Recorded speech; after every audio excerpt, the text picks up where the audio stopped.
재작년 MBC 보도를 통해 수년간 장애인을 학대해온 사실이 알려져 폐쇄된 안동 선산재활원 기억하십니까? 시설이 폐쇄된 지 1년 만인 지난 3월, 이 시설 운영법인도 결국 설립 허가가 취소됐습니다. 경상북도에서는 첫 사례입니다. 김서현 기자입니다. 안동시 용점산 자락의 중증 장애인 거주시설 선산재활원입니다. 장애인 상습 학대 사실이 뒤늦게 드러나면서 시설이 강제로 폐쇄된 지 벌써 1년 5개월이 지났습니다. 폐쇄 직후 시설 운영 법인에 대해서도 허가 취소 절차를 밟았던 경상북도가 1년의 유예 기간 끝에 지난 3월 28일 법인 설립 허가를 취소한 것이 확인됐습니다. 경북에서 정식 허가를 받은 법인 시설이 설립 허가 자체가 취소된 건 이번이 첫 사례입니다. 사실상 행정적 처분에 의해서 시설이 폐쇄되고 법인이 해산된 첫 번째 사례이기도 합니다. 전국적으로도. 행정의 태도가 사실은 인권 침해 문제나 이런 것들을 해결하는 데 가장 지름길이 아닌가. 남은 건 해당 법인 재산을 지자체로 귀속하는 절차입니다.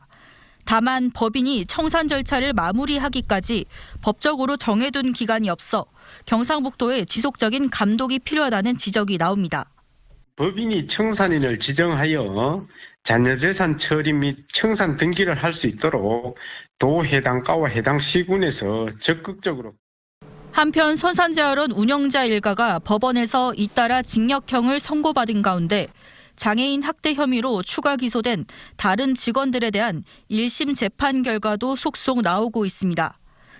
대구지방법원 안동지원은 선산재활원 직원인 김모 씨와 박모 씨가 장애인을 폭행하거나 학대한 사실을 유죄로 인정하고 징역 4개월 실형을, 권모 씨에게는 벌금 100만 원을 각각 선고하고 이들 모두 장애인 관련 기간 3년 취업 제한을 명령했습니다.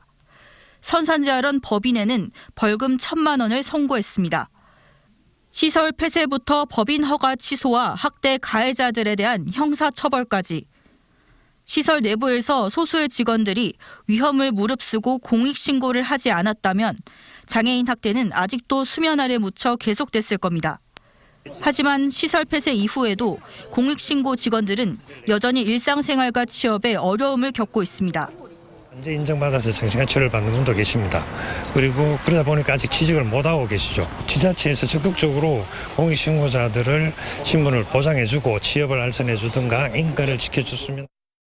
장애인 시설의 학대 재발을 막고 공익신고자가 제대로 보호받을 수 있는 법적, 행정적 제도 개선은 여전히 과제로 남았습니다. MBC 뉴스 김서연입니다.